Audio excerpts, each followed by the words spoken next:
Welcome to the Bible study for curious minds on Genesis chapter 1, verse 1, part 2.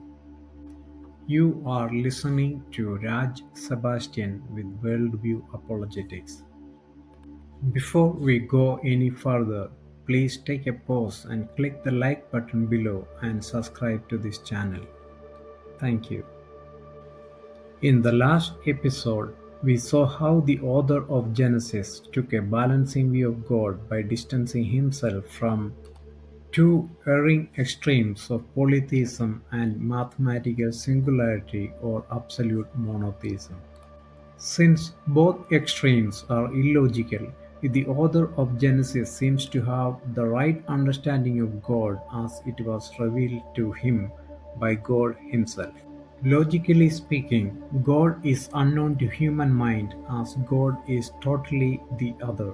Had God not revealed himself, there would have been no way for us to know anything about God. In the Bible, we find a self-revealing God.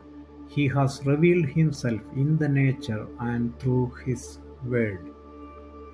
As we look into Genesis chapter 1 verse 1, we see that the author distances his view of God not only from the erring extremes of mathematical singularity and polytheism, but also from all other worldviews.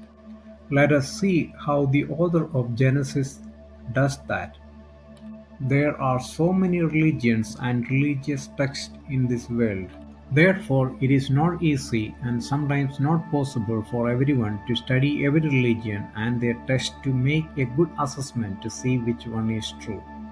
This is where an understanding of worldviews become very handy for us.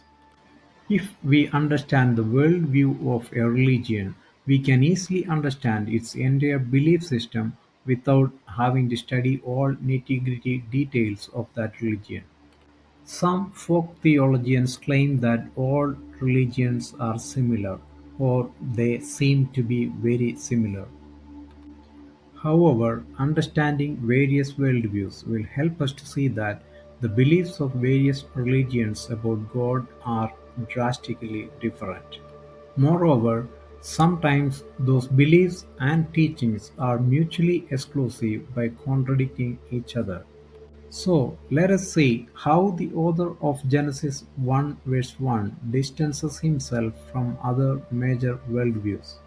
As the author speaks about God as the creator of this universe, the author negates atheism, a belief system that argues that there is no God. Atheism argues that all what exists is this physical universe. There is no God in picture, the world is, and there is no God. According to atheism, the material world is without need for a cause.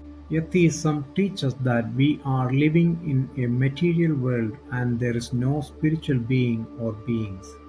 However, atheism fails to explain where reason came from and why human emotions are valuable.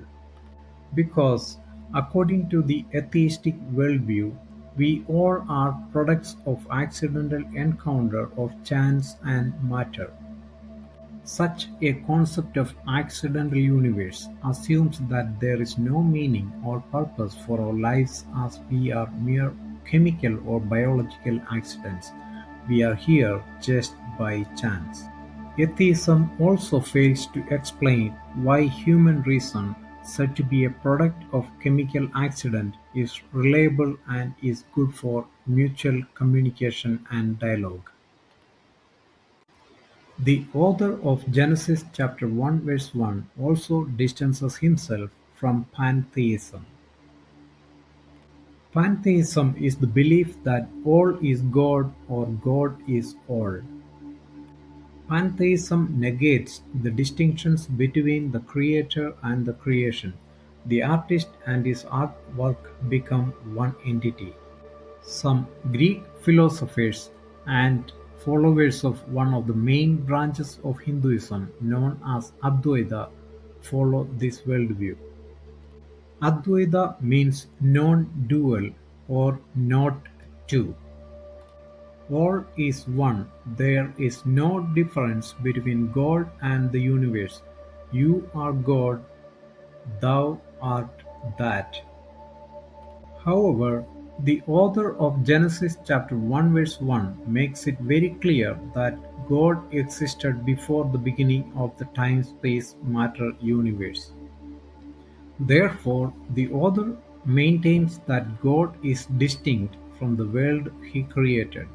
The creator is different from his work just like an author is different from his writings.